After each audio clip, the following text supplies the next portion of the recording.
Vinostrum para celebrar, para acompañar o para compartir. Si Vinostrum no existiera, habría que inventarlo.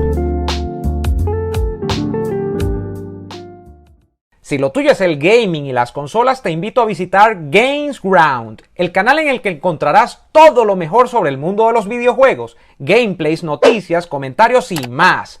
Visita GamesGround y acompaña a Leonardo en la fiebre por los videojuegos. ¿Quieres enviar algo desde los Estados Unidos a Venezuela? Tuplata.com.be es la mejor opción. En tuplata.com.be además te asisten con tus compras y si lo necesitas, incluso las hacen por ti. No busques más couriers de dudosa procedencia, envía rápido y seguro, en avión o en barco, nos ajustamos a tu presupuesto. Tuplata.com.be, la tarifa más baja y en el mejor tiempo. Queridos amigos, bienvenidos nuevamente al canal y como ustedes están viendo, por acá hoy tenemos un invitado muy especial, no es primera vez que me acompaña, ni pública ni privadamente, porque Luis Herrera Orellana es además un gran amigo. Y además de ser un gran amigo, es una persona muy competente, es una persona con muchas cosas que decir y que en esta oportunidad que de nueva cuenta me acompaña, estoy seguro nos va a dejar o nos va a regalar un programa para la reflexión, para el estudio, para el análisis sobre un tema que, aunque alguien pueda decir, ¿por qué hablar de ese tema ahorita? Y que pueda ser un tema que alguien piense que es un tema del pasado. Yo creo, Luis, que es un tema que siempre cobra vigencia para mal en nuestras latitudes, en este lado del mundo. ¿Y por qué? Voy a comenzar por acá por un hecho simple, para hablar de este tema que es nuestra tormentosa y tortuosa relación con nuestro pasado colonial, con nuestra relación con lo que algunos llaman la madre patria, con nuestra inserción de lo que podríamos hablar como Hispanoamérica, o sea, si eso existe y cuál es el problema de decir que eso existe. Pero fíjate tú que este tema me ha traído a mí nuevamente por los cabellos porque he estado viendo el discurso de asunción de mando del presidente del Perú, este señor Pedro Castillo, que parece sacado de una novela latinoamericana típica, es una cosa que es novelesca, y las alusiones que en principio uno podría decir, bueno, es algo de esperarse, es un tipo cargado para hacia el comunismo, es un tipo que no ha negado la admiración que hasta cierto punto le profesan líderes como Chávez, aunque él diga que no es igual a Chávez o Fidel Castro, y este tipo de cosas. Además está en el Perú, que tiene una fuerte composición étnica, digamos, de indígenas, y eso lo podría llevar a él a enarbolar un discurso en entrada en el Perú que sea anti-español, anti-hispanoamericano, anticoloniaje, anti-pasado histórico. Y el caso es que Pedro Castillo ha comenzado su gobierno, Luis, diciendo que, bueno, casi que todas las cosas malas que le han pasado al Perú desde hace 300 años para acá tienen que ver con la herencia justamente del proceso de conquista y colonización de la monarquía española a estos lados del mundo y en específico a su país, el Perú. Luis, ¿por qué siempre sale este tema en términos de ver lo negativo de lo que representa ese hecho que, bueno, que no lo podemos desmentir y que fue así, que hubo un proceso de conquista y de colonización, pero que además, y eso lo vamos a hablar más adelante, tuvo también no solamente una historia de violencia, sino una historia de mestizaje, una historia de creación de cultura, una historia de creación de una tradición y de cosas de las que uno incluso puede sentirse orgulloso. Pero ¿por qué se repite este estereotipo del líder? No me gusta decir populista porque el populismo es una categoría que hay que saber explicar para endilgársela a alguien, pero de este típico líder latinoamericano que dice la culpa es del otro. Y generalmente la culpa o es de los gringos o los que son más historicistas se van más atrás y dicen, no, la culpa es de la colonia española que nos expolió, nos saqueó.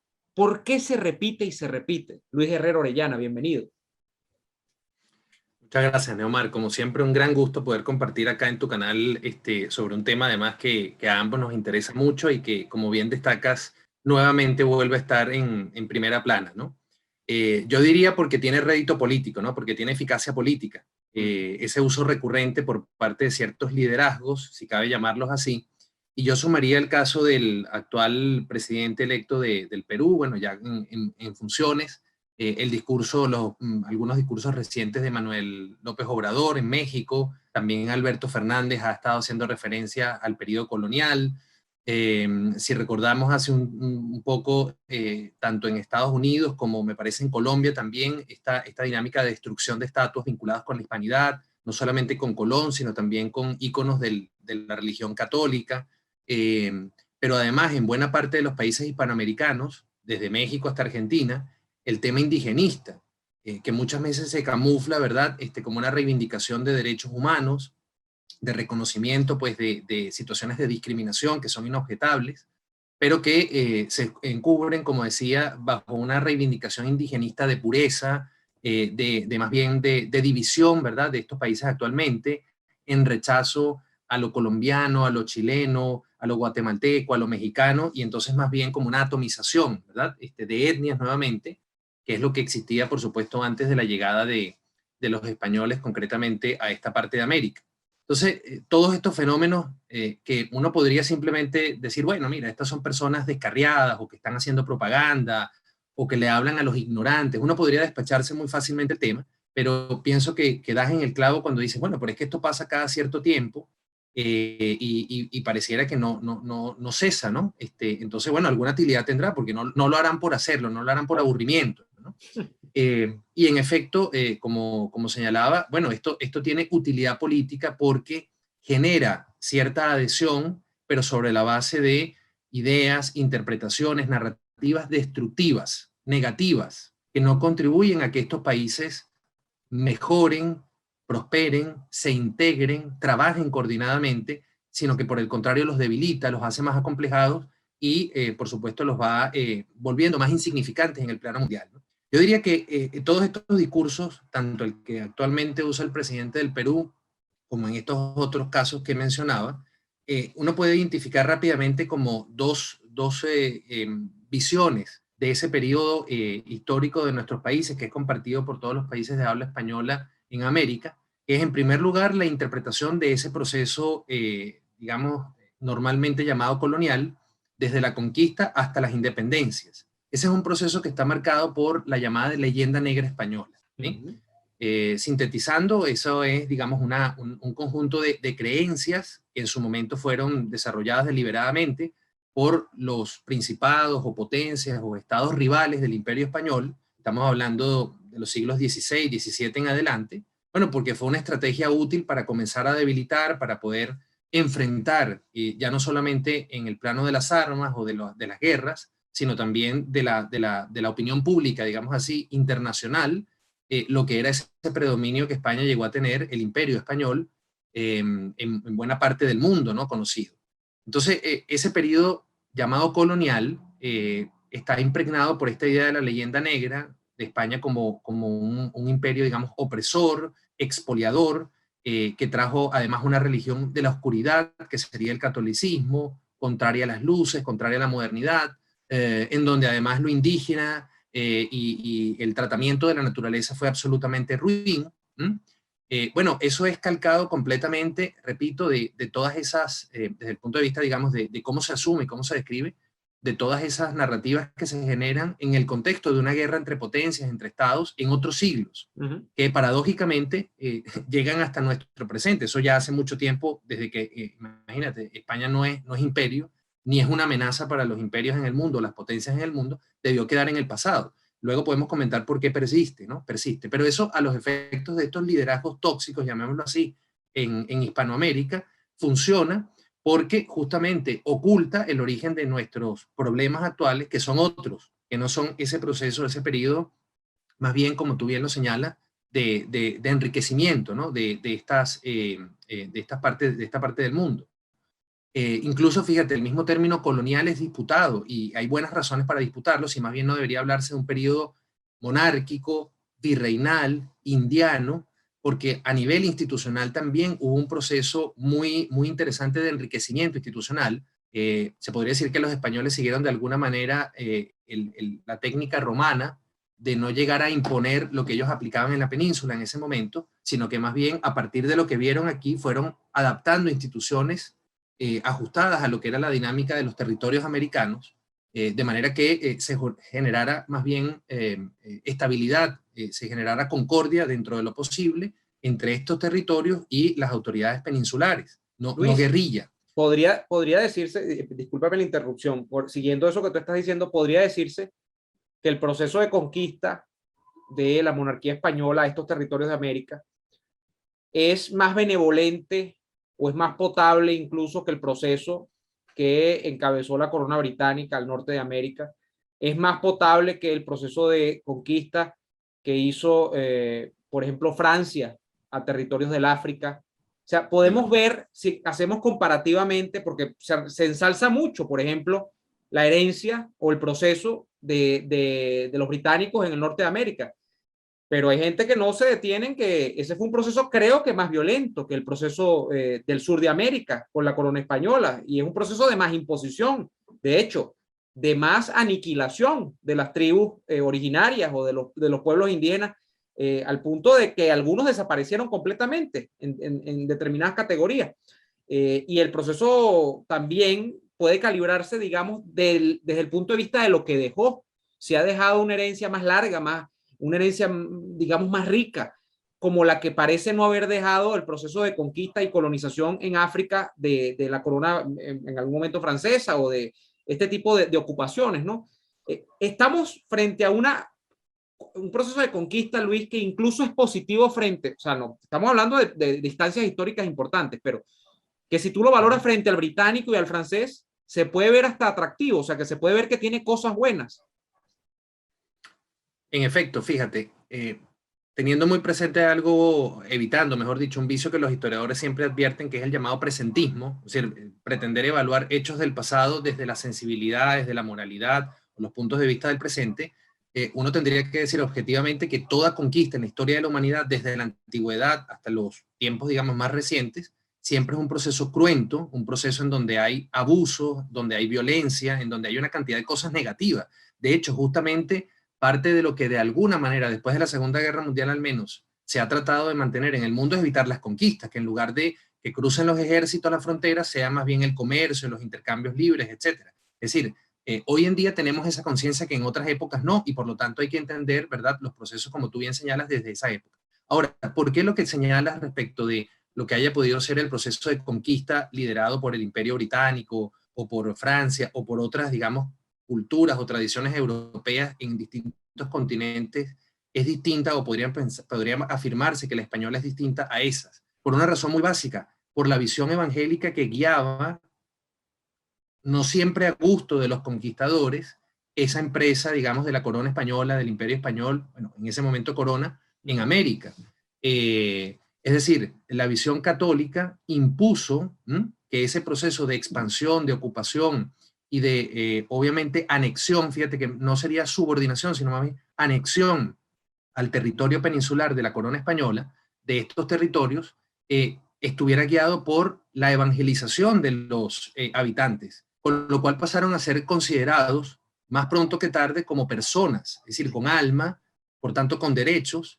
Y yo le preguntaba hace unas semanas a Rafael Arraiz, desde el punto de vista jurídico, por Twitter, si es que existió alguna diferencia de fondo desde el punto de vista del estatuto de las personas entre los habitantes de los territorios americanos de la corona española y los habitantes peninsulares de esa corona, es decir, los que estaban en Europa, y la respuesta es no. Es decir, no hubo efectivamente, más allá de que en la práctica siempre estemos claros que una cosa es lo que el derecho establece en muchos países, y no solamente en los de habla española, y otra cosa es la realidad, es un tema ya de eficacia, pero desde el punto de vista de la empresa y de la visión de esa empresa, de lo que se buscaba era de establecer o extender los derechos, las garantías, las obligaciones que tenían los españoles, digámoslo así, o los súbditos de la corona española en Europa, al resto de los territorios. De manera que ahí ya vemos que hay una diferencia importante con lo que puede ser un régimen colonial.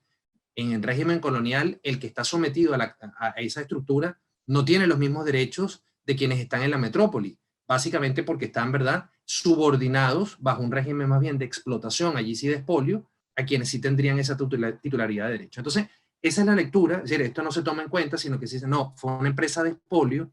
Y viene la segunda parte, Neomar, respecto de cómo pienso yo estos liderazgos tóxicos manipulan, ¿verdad?, esta lectura de la historia pasada de estos países.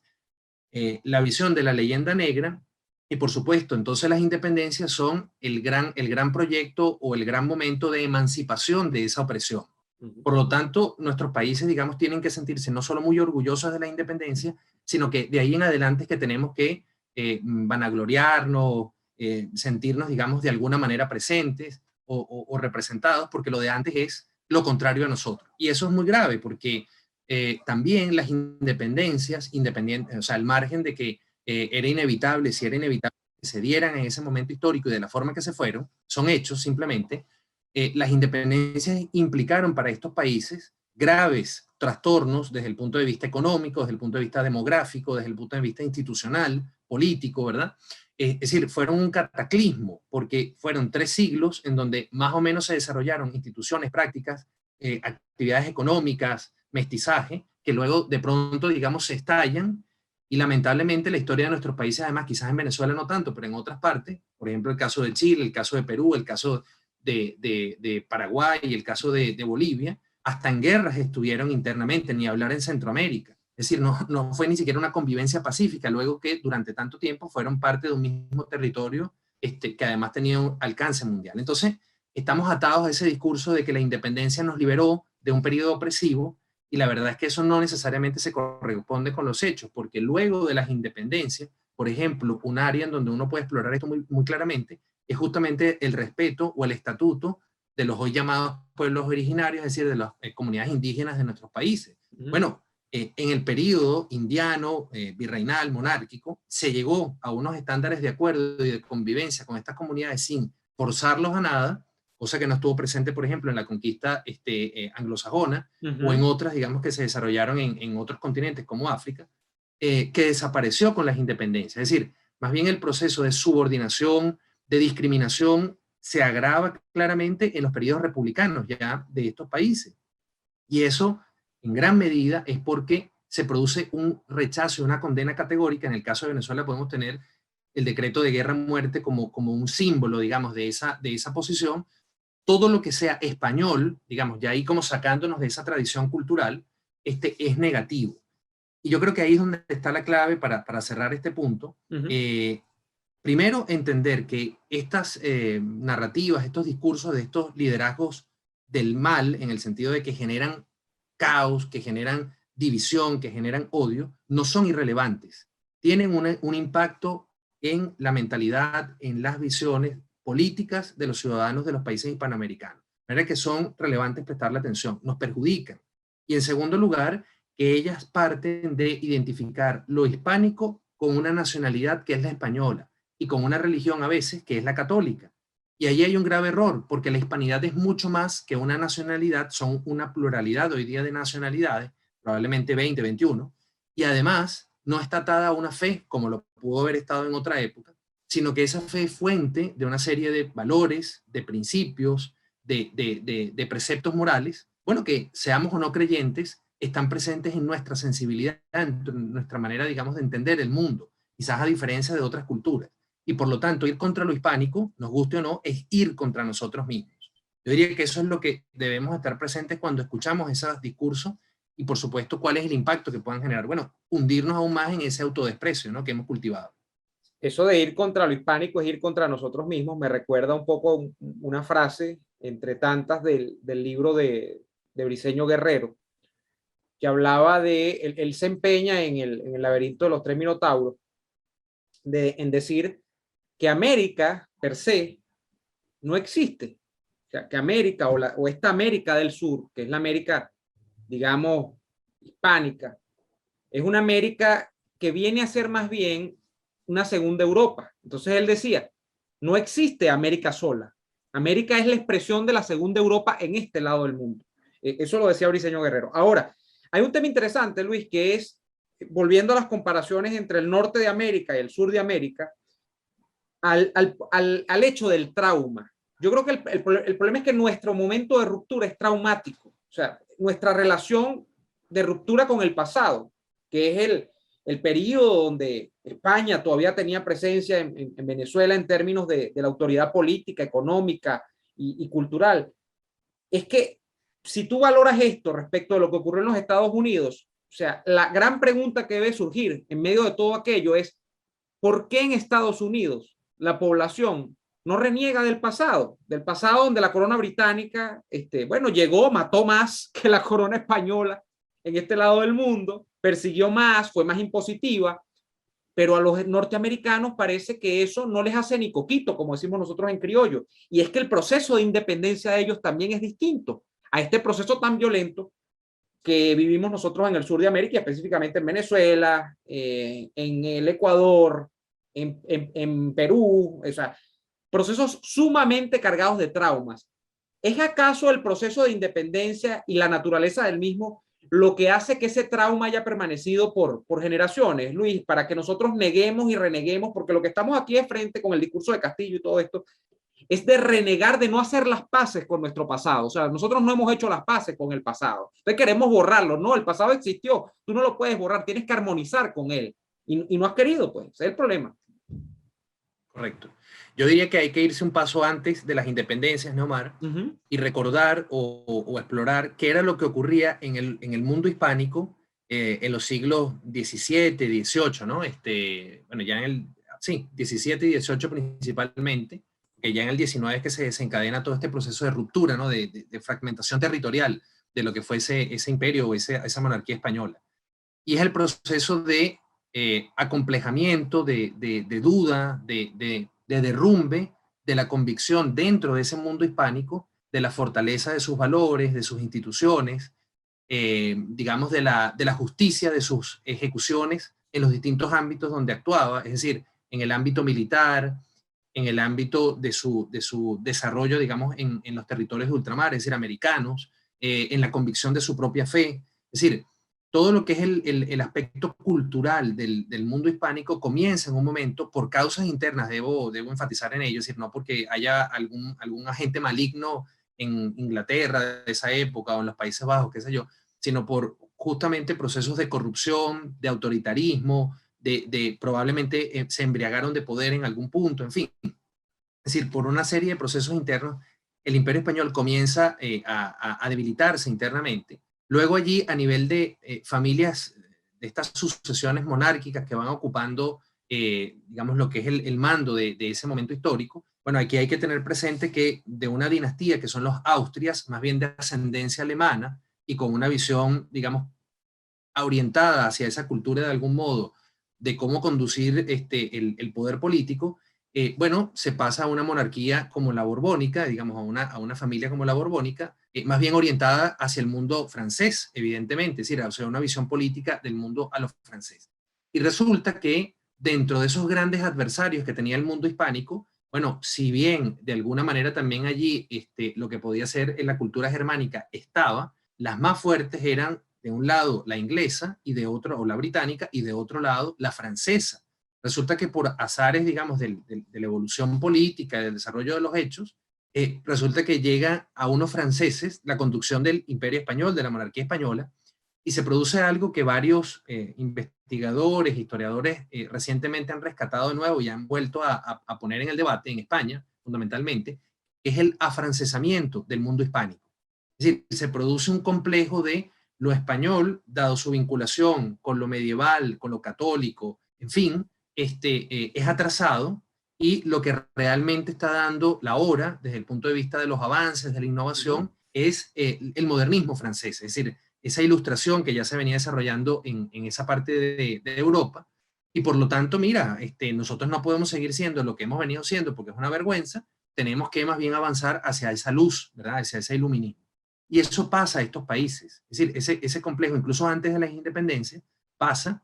Y la mejor muestra, Neomar, haciendo ahora la comparación con lo que tú bien describes que ocurre en el mundo anglosajón, específicamente en las colonias del norte de Estados Unidos, lo que ahora es Estados Unidos, bueno, lo que vamos a ver es que mientras en Estados Unidos, digamos, el nuevo país tiene la capacidad de conservar de ese momento histórico anterior aquello que le conviene, te pongo un ejemplo central.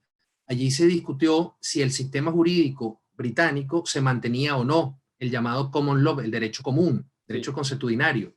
Y el acuerdo político fue, mira, vamos a mantenerlo porque esto funciona. Exacto. En cambio, en estos países, cualquier cosa que fuera a mantener se veía mal, y por eso si uno hace una revisión de las primeras constituciones y en general de lo que fue el marco constitucional, jurídico, a partir de cierto momento del siglo XIX de nuestros países, todos son intentos de calco, que ese es otro de nuestras graves fallas, de copia de la Constitución de los Estados Unidos, de algún tipo de documento francés. Es decir, comenzamos a buscar a ver quién nos copiamos, porque qué vergüenza lo que nosotros teníamos antes del derecho indiano, todas las 7 partidas, es decir, todo lo que es horroroso. No hemos querido hacer borrón y cuenta nueva todo el tiempo. Claro. Todo el Entonces, tiempo. ¿qué pasa? Y eso se ve más, sobre todo, Luis, en el afán de la invención constitucional permanente. Bueno, ahí tienes un ejemplo que nos sigue, una pesadilla que nos sigue acompañando. O sea, tú ves que en estos otros países, este asunto de lo constitucional, bueno, tiene su importancia, pero también tiene su sitio. Y además no es un asunto de permanente agitación. Bueno, en nuestros países es porque, claro, de fondo hay un extravío cultural muy fuerte. Es decir, nosotros a partir del mestizaje dejamos de ser comunidades originarias precolombinas y tampoco somos enteramente, obviamente, europeos, pero somos una mezcla occidental. Es decir, somos hijos de Occidente en la medida en que nuestras raíces tienen que ver con la antigüedad griega, tienen que ver con el cristianismo, tienen que ver con una serie de valores como son el Estado de Derecho, la democracia, la república. Es decir, no tenemos vinculaciones culturales con Oriente Lejano, con Oriente Próximo, con el mundo africano. Es decir, para bien. Eso es importante, Luis. Quisiera tu resumen de por qué es importante, además de lo que ya estás asomando, Hispanoamérica para Occidente y Occidente en sí mismo, porque yo me siento en un mundo donde francamente, y hay gente que dice, no, es que bueno, porque tú tienes arrestos, no sé, de algún tipo de xenofobia. No, pero es que yo me siento en un mundo, Luis, en el que Occidente está amenazado. Yo me siento en un mundo en el que defender lo occidental es ser xenofóbico, es ser, no sé, antiárabe, es ser cualquier cantidad de calificativos. ¿Por qué es importante Hispanoamérica para Occidente? ¿Y por qué Occidente es importante en suma? Porque yo siento que estamos en el momento quizá de mayor flaqueza de Occidente, de Hispanoamérica, salvo intentos que se están haciendo desde la propia España. En América también hay algunos intentos y quizá tú me puedas también ayudar con eso a visibilizarlos, pero donde ese Occidente y esa Hispanoamérica son, de alguna manera yo lo siento minúsculos frente a los embates tremendos de anti-Occidente y de lo anti-hispanoamericano. Entonces, ¿por qué es importante? Mira, antes de responder directamente a lo que me consultas, ¿no? Un poco para dejar fijados cuáles serían los desafíos para uno poder comprender la importancia que nosotros podemos tener o la relevancia en este contexto cultural llamado Occidente y viceversa, ¿no? Porque Occidente para Hispanoamérica sigue siendo el entorno cultural, digamos, principal, ¿no? Mira, esta situación que estamos conversando, como decía, genera extravío cultural, genera complejos psíquicos de acomplejamiento, de vergüenza, digamos, de inseguridad, ¿sí? Porque nos sentimos menos que otras culturas, entonces tenemos que estar viendo, oye, cómo nos parecemos a otras, ¿no? Eso genera esa tendencia a imitar, ¿verdad? Esa tendencia, por ejemplo, uno lo ve en discusiones constitucionales, entonces, bueno, ¿cuál es el mejor modelo? El de Finlandia, el de Nueva Zelanda, el de Suecia. Mira, pero es que esos señores esas personas llegaron a estos niveles de desarrollo porque siguieron su propia vía el desarrollo, no porque fueron, ¿qué están haciendo en Hispanoamérica o en Asia o en, ¿me entiendes? O sea, esos se han sentido orgullosos de lo que hacen, hacen, no están en eterno conflicto, se han sentido orgullosos. Correcto, y es conociéndose a sí mismos, ¿no? Luego entonces, además de esa copia, paradójicamente se genera también resentimiento, envidia hacia esa cultura, no, porque los países opresores, porque los países desarrollados, los del primer mundo, ¿no? Y eso, toda esa contradicción y al mismo tiempo carencia genera un espacio importante para importar ideologías totalizantes. En el caso de nuestro continente han sido fundamentalmente ideologías colectivistas, es decir, socialistas, autoritarias, totalitarias, ¿verdad? En donde, bueno, mira, como nada de nuestro pasado sirve y como no nos podemos parecer a nadie porque somos lo que somos, bueno, entonces vamos a establecer un régimen aquí que resuelva de una vez y para siempre todas las necesidades de las personas, cosa que ha fracasado en todas partes del mundo. Es decir, en ese sentido somos infantiles, porque creemos que esto podría funcionar entre nosotros. Entonces, visto que estos son nuestros enemigos formidables en este tema cultural de nuestra herencia y ser hispánico, voy a lo que me pregunta, ¿por qué Hispanoamérica puede ser importante para Occidente en este periodo de grave crisis, ¿verdad? Y de acomplejamiento general del mundo occidental? Bueno, porque probablemente, sin querer en esto sonar ni marxista, ni mucho menos, Neomar, al materialismo que ha terminado de prevalecer en el mundo occidental, entre Europa y América, ¿verdad? Ese materialismo centrado, digamos, en lo económico, en que solo lo económico es importante, en que se mide el grado de desarrollo de los países únicamente a través de lo cuantitativo, a través del Producto Interno Bruto.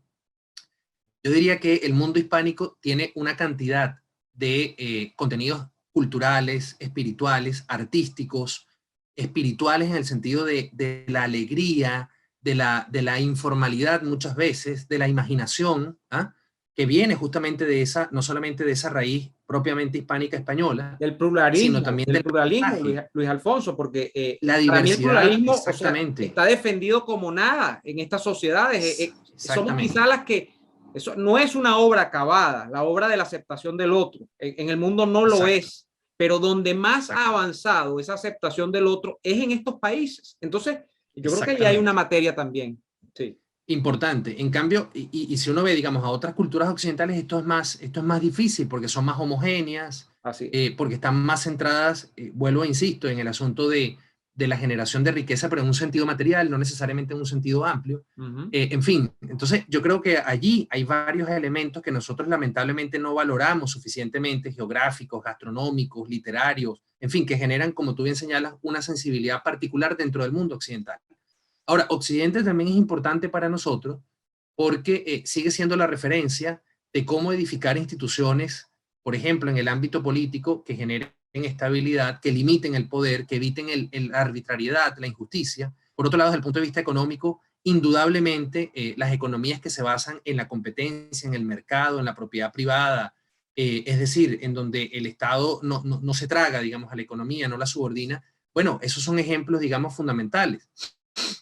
Y también, por supuesto, todo lo relativo a lo que es una visión de la persona humana que no está presente igual en otras culturas, en otras civilizaciones.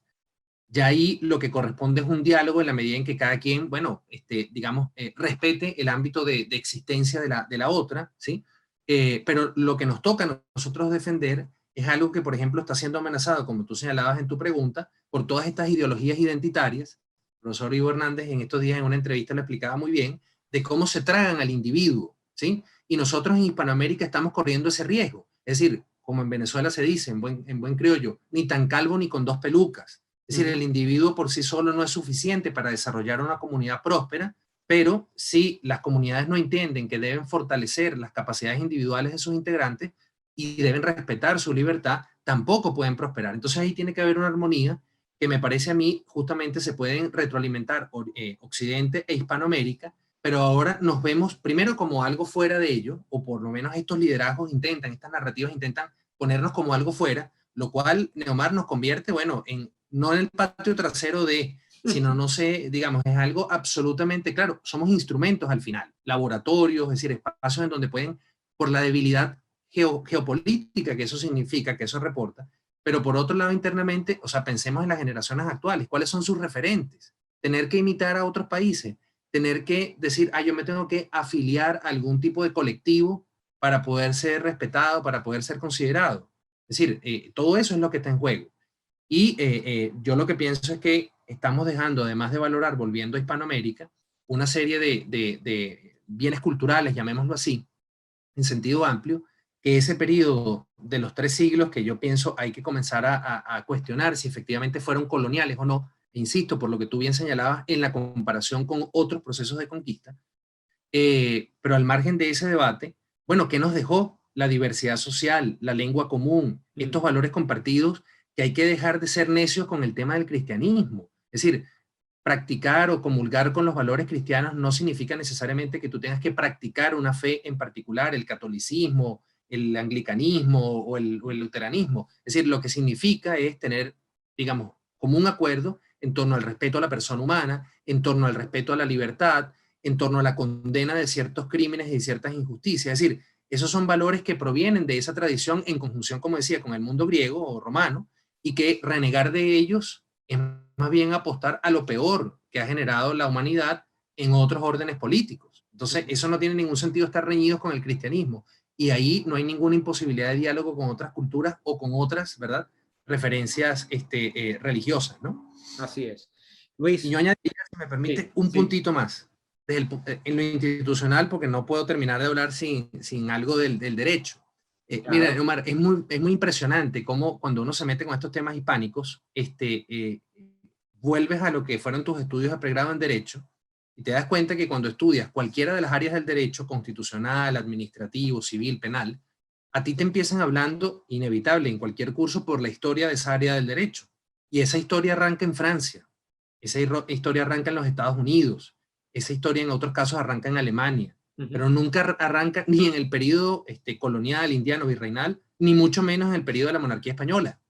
Y uno se pregunta, bueno, al principio lo ve como normal, pero luego te pregunta, oye, pero qué raro, pero es que no pasó nada aquí, a veces ni siquiera la historia de los propios países. Y resulta que muchas de las instituciones que nos hacen ver que se inventaron en Inglaterra o que se inventaron en Francia, no sé, en los siglos XVIII, XIX, bueno, ya funcionaban prácticamente en la baja Edad Media, ¿verdad? Y luego durante el periodo de mayor desarrollo del mundo hispánico. Bueno, allí hay claves para hoy en día, cuando se hacen reformas institucionales, tomar decisiones que se parezcan más a nosotros, porque seguir copiando lo que pueden hacer los finlandeses o lo que puedan hacer, no sé, los de Luxemburgo, no nos va a llevar a nada, porque no somos ellos, ¿sí? Y nosotros en el pasado sí generamos algunas fórmulas que sirvieron, y que lamentablemente, pues por nuestra ignorancia actual, no podemos sacarles provecho. Entonces esa es la invitación. Y ver, bueno, una cantidad de contenidos que por internet hay, por YouTube, de estos autores. Hacia En la allá iba, actualidad. Luis. Hacia allá iba, fíjate. En algún momento recuerdo que Luis Herrero Orellana me dijo que él resentía mucho el hecho, Luis que es liberal, al igual que quien les habla, de que cuando se estudiaba la tradición liberal desde el punto de vista económico, que por supuesto tiene el foco central en Inglaterra, o más contemporáneamente quizás en los Estados Unidos, o desde el punto de vista, sí, incluso del derecho, desde el punto de vista de la cultura, uno se quedaba con la propia Inglaterra, podía buscar algo en Alemania quizás, pero que nunca, la visión o la visión liberal quizá, que no fue triunfadora nunca de la Revolución Francesa, ¿no? Que es quizá la que más ha acogido América Latina. Pero Luis me decía en aquella oportunidad qué malo que no buscamos a los liberales hispanistas, qué malo, qué desatención hay con el área de los pensadores que desde Hispanoamérica han generado contenidos para hablar del liberalismo. Y entonces yo te diría, no desde el punto de vista del liberalismo, Luis, sino desde el punto de vista ya de las recomendaciones generales para reenamorarse de esa idea llamada Hispanoamérica, o para conocerla al menos a priori. 2 libros, trabajos, además que Luis está haciendo un trabajo en este sentido también, entiendo Luis de tu área de trabajo ahí en Chile, en la universidad, pero ¿cuáles serían 2 libros básicos por los que podría comenzar la gente que nos ve, que podríamos dejar recomendados para que se entienda la rica herencia hispanoamericana y para que esa idea de alguna manera quede clarificada en la mente de la gente cuando lee estos libros? Diga, oye, mira, si existió algo loable en esta América hispana y en Hispanoamérica en general. ¿Qué nos recomiendas, Luis? Sí, bueno, mira, acaba de salir hace mes y medio un libro del profesor argentino Marcelo Gullo, que se llama Madre Patria. Un libro publicado, me parece, por Planeta, en donde él hace una síntesis bastante ambiciosa de los orígenes de la monarquía española hasta, imagínate tú, el conflicto actual de España con Cataluña, ¿no? Entonces, creo que ahí hay una exposición bastante sintética y también bastante nutrida, por lo que yo he podido escuchar, lo pueden buscar en YouTube, las charlas que él ha estado dando en torno a este libro, de la cantidad, digamos, de evidencia, porque acá lo importante, Neomar, es mostrar evidencia, es decir, demostrar que efectivamente esas instituciones, esas dinámicas, esos procesos ocurrieron, que es justamente lo que desconocíamos relativamente hasta hace pocos años, al menos en mi caso.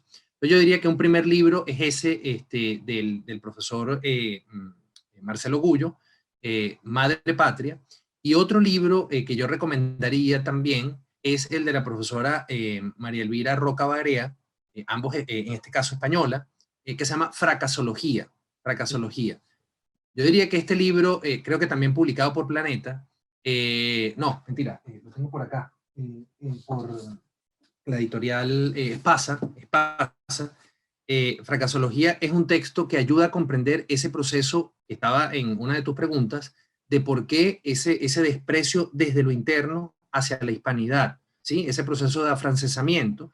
Pero también el libro tiene algo interesante, que es el debate a partir de una escritora que no es creyente, y eso creo que es un dato relevante en este punto, de cómo ese contraste entre catolicismo y protestantismo hay que revisarlo, porque indudablemente la Reforma y los principales representantes del protestantismo hicieron aportes importantísimos al progreso, bueno, de una parte de la humanidad muy significativa. Eso es indudable. Pero el catolicismo también lo hizo, no solamente en el periodo de la Edad Media, sino con posterioridad, incluso en la modernidad, y lo sigue de alguna manera haciendo. Entonces, lo interesante es sumar, digamos, cómo más bien ambos han aportado, y ella allí, frente a un texto, digamos, bueno, que es prácticamente irrefutable o se toma como algo irrefutable, que es este libro famoso de Max Weber, La ética protestante y el espíritu del capitalismo, que es prácticamente, mire, o usted es protestante o nunca podrá desarrollarse ni ir a la libertad. Ella allí ofrece razones de por qué allí hay sesgos y evidencia, digamos, de esta leyenda negra. Yo creo que son dos libros que pueden servir de manera muy clara para este trabajo. Y por último, me atrevo a una recomendación adicional, lo que se pueda leer de Andrés Bello, Neomar. Andrés Bello fue un personaje que logró en un momento muy complejo de la historia chilena, no solamente a través del Código Civil, sino de una reforma del Poder Judicial, recomendaciones a una constitución, etcétera. Es decir, a través, en distintos campos y sobre todo a través de la educación, conciliar lo que fue la mejor versión de ese derecho indiano o de ese periodo indiano con lo que fueron las instituciones republicanas. Y la estabilidad que tuvo Chile a partir de la década de los 30 del siglo XIX, prácticamente hasta los años 80, 90 de ese siglo, en gran medida se debió a ese trabajo de integración. A diferencia de otros países en donde hubo un borrar y poner todo de cero, copiándolo en muchos casos, aquí hubo un proceso de integración. Entonces, lo que se pueda leer respecto de el discurso de instalación de la Universidad de Chile, sus escritos sobre el Código Civil, cómo se elaboró el Código Civil, y en particular una biografía del profesor Iván Yaxi, que se publicó en Venezuela, por cierto, la Universidad Católica la publicó, se llama Andrés Bello, La pasión por el orden. Yo creo que hay datos muy claves de cómo Bello es una figura central y que tiene en ese sentido una vigencia muy clara, ¿no? Para todos nosotros. Ojo, no para vivir del pasado o para querer incurrir en el error como de querer copiar el pasado. No, sino para hacer lo que los franceses, los alemanes, los estadounidenses, y estoy seguro los suecos, es conocer su memoria. Es decir, tener memoria de dónde vienen, cómo se han equivocado, cómo se han levantado y apostar a lo que les funciona y dejar de lado lo que no les funciona. Me parece que por eso deben ser contextos culturales en donde estos charlatanes, estos liderazgos tóxicos, difícilmente tendrán cabida porque la gente inmediatamente los verá como, o sea, está diciendo algo que no tiene sentido. Por lo tanto, ni pierdo tiempo en escucharlo. Pero para nosotros seguirá, lamentablemente, en algunos sectores teniendo sentido, mientras estos complejos, estos vacíos culturales, y este odio por nosotros mismos esté muy presente. Así que, bueno, yo diría que esas son las recomendaciones. Y Ángel Bernardo Viso, no Claro. podía dejar de decirlo. Ángel Bernardo Viso tiene un libro que se llama Venezuela, Identidad y Ruptura, que yo creo que además es muy breve, inmediatamente nos hace clic respecto de estos temas que estamos conversando. Es un gran libro, lo comparto, Luis. Bueno, lo han escuchado. Luis Alfonso Herrero Orellana, licenciado en filosofía, además abogado, docente, que nos está representando en Chile actualmente por la fuerza de las circunstancias que vive nuestro país, pero obviamente es un hombre brillante y además de eso es mi amigo. Ustedes lo han escuchado allí. Luis Alfonso, te agradezco como siempre. Esto ha sido, lamentablemente el tiempo es inclemente, pero han sido unos minutos como siempre interesantísimos y que sé que serán de gran provecho para nuestra audiencia. Un gran abrazo, que llegue a Chile, Luis. Muchas gracias, Neomar. Igualmente, mucho cariño y bueno, cuidarte mucho. Seguimos en contacto. Igualmente. Bueno, amigos, hasta aquí llegamos por el día de hoy. Nos vemos en un próximo programa especial. Esperemos que con Luis Alfonso podamos seguir teniendo más charlas de este estilo que seguramente serán muy enriquecedoras para ustedes. Hasta entonces.